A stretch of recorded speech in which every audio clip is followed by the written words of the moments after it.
Horror games. They have been done to death back then, but in 2012, one game managed to stand out from the rest of the crowd and made the horror game genre streamline. Slender Man, the legendary creepypasta being of psychological abilities, and managed to get himself a free-to-play indie horror game in the form of Slender the 8 Pages. And after the release of 8 Pages, a new Slender game was in the works that I believe shook up the Slender mythos. But we'll find out when I take a look at today's game, Slender the Arrival. What is going on, everyone? I am your host, Horror Kid, and welcome back to a brand new installment of my game reviews. Now I know I should save this game for October, since this is a horror game after all, but I already have plans for a different game series for October. So, does Slender the Arrival hold up since its original release? Let's find out. This is my review of Slender the Arrival. So, Slender the Arrival is a first-person survival horror game originally released for Windows and OS X on March 26, 2013, with PlayStation 3 and Xbox 360 ports in 2013 and 2014, next-gen ports the following year, and a Switch port on June 20th, 2019. It was developed by Blue Owl Studio and Parsec Productions and published by both of them and Midnight City for the console ports. This is meant to be a sequel to Parsec's previous work, Slender the 8 Pages, and is based around the Something Awful forum's creation, the Slender Man. Now, for this video, I am breaking my do not tell the story of the game rule for this video and possibly every other video after this. So if you hate being told the story, then play the game for yourself. It really doesn't cost that much to download. So the story of Slender the Arrival follows the story of two childhood friends known as Lauren and Kate.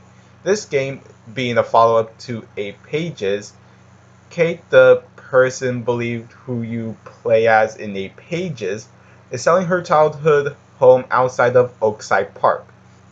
Now Lauren, our main hero of the game, in response to several letters Kate had sent her, comes to visit Kate along a video camera that she decides to bring. Oh boy, bad move she just made. If there is one thing that can get Slender Man's attention apart from taking his precious pages, it's video cameras.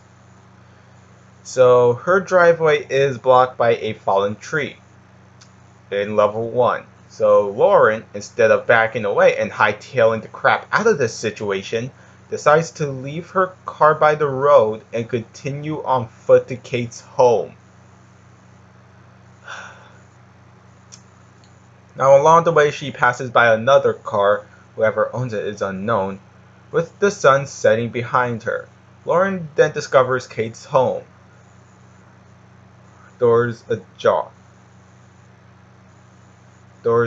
furniture and belongings disheveled as well. After carefully searching the house for the key to Kate's room as well as finding a flashlight, Lauren lets herself in.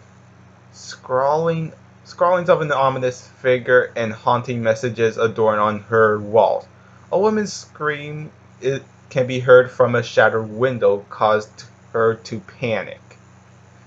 Now at this point, this is where the game really begins. So after the title screen, we are put into the next level, level 2, that being the 8 Pages. Wait a minute, I thought this is The Arrival, not a remake of 8 Pages. But here's the thing. As soon as you beat the second level, we are tossed right into level 3, known as Into the Abyss. This is where we are introduced to a brand new character. Now it's never revealed who is underneath the mask, but many people believe to be one of these 3 characters. Kate, Masky, or another creepypasta known as Jeff the Killer. Now like the rest of the Slender community, I'm going with my guess for Kate. But apart from running from Kate, it's basically the same thing as level 2. But whatever. Obvious copy and paste level objective aside, we enter level 4, Flashback. where we take a stroll through the woods. Boring! Now, level 5.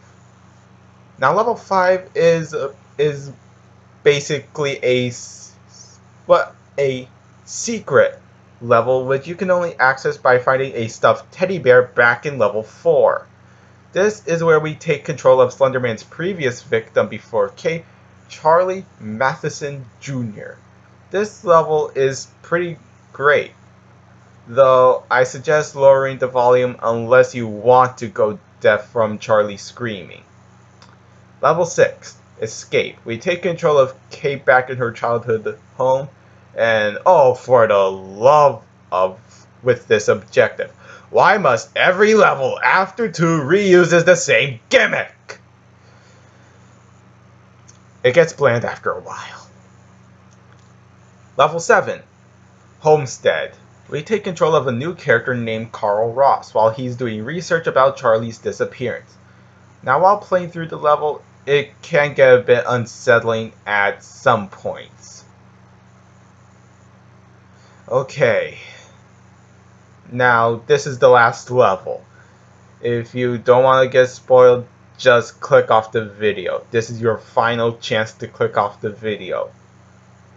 You still there? You must really not care about being spoiled. Whatever. Final level, The Arrival. Now we are back as Lauren, and the entire forest is on fire. Smokey the Bear would not be happy right now. Now, along with the fire and falling trees, among everything else that wants to kill you, Slender Man is still around. Oh right, I completely forgot he is even in this game. He is a complete joke. He is way too easy to dodge, even for me on hardcore mode. Slender Man, a creepypasta being who has the ability to freaking teleport and strangle his victims with tentacles, is extremely easy to dodge. Whatever.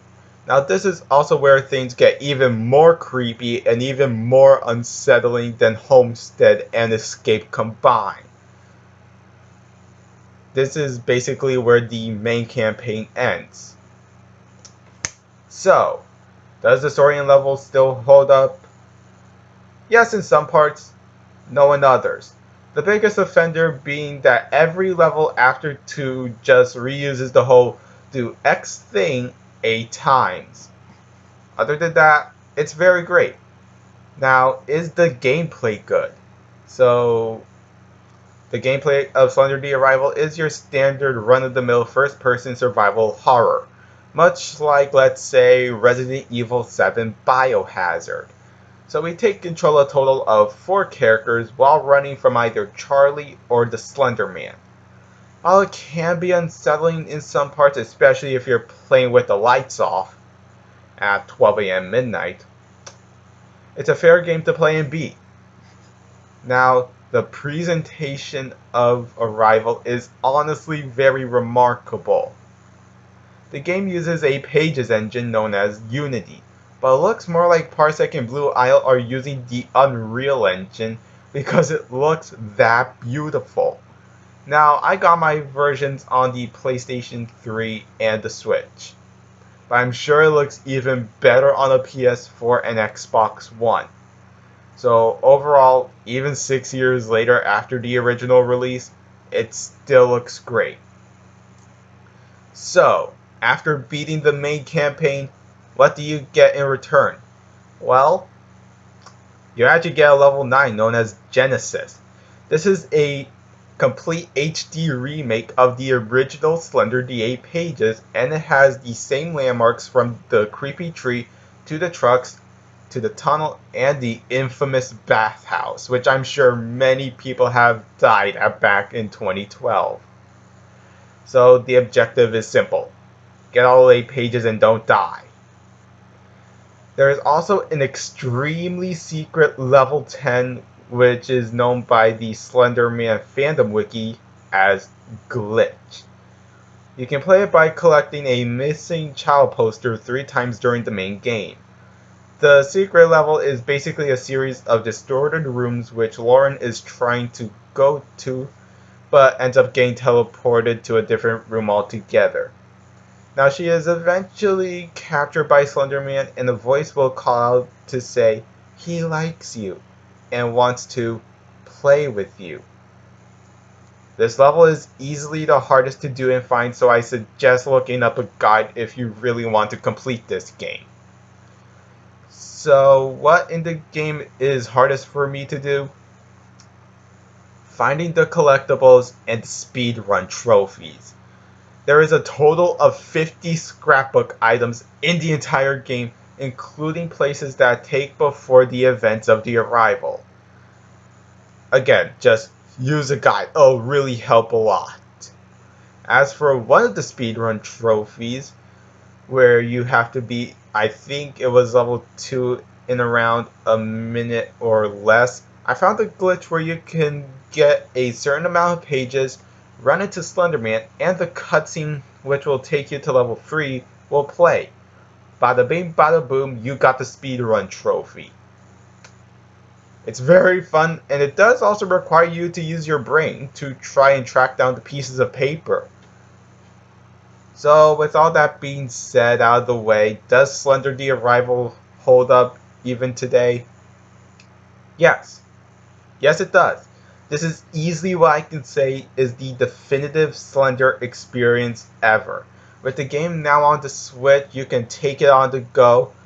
So if you were, let's say, at a school and you have friends who never even experienced Slender the Arrival on console or PC, just set it up and watch your friends scream in horror or be amazed by how beautiful the game looks. I am giving Slender the Arrival my score of a 9.5 out of 10. If the game didn't reuse the do X thing a time shtick, then it would have gotten a 10. So, here's my question. Have you ever played Slender the Arrival, and could you recommend it to a friend? Leave your answers in the comments below. Like the video if you enjoyed it, subscribe to the channel, and turn on the notification bell, as well as share it with a friend. And why not just follow me on social media? The links will be down below. Now there will be some changes happening. Yeah, there are changes that are gonna be happening. But this video is already long enough, so that'll be in a completely separate video. I've been Horror Kid, and I'll see you all in the next video. Take care, everyone!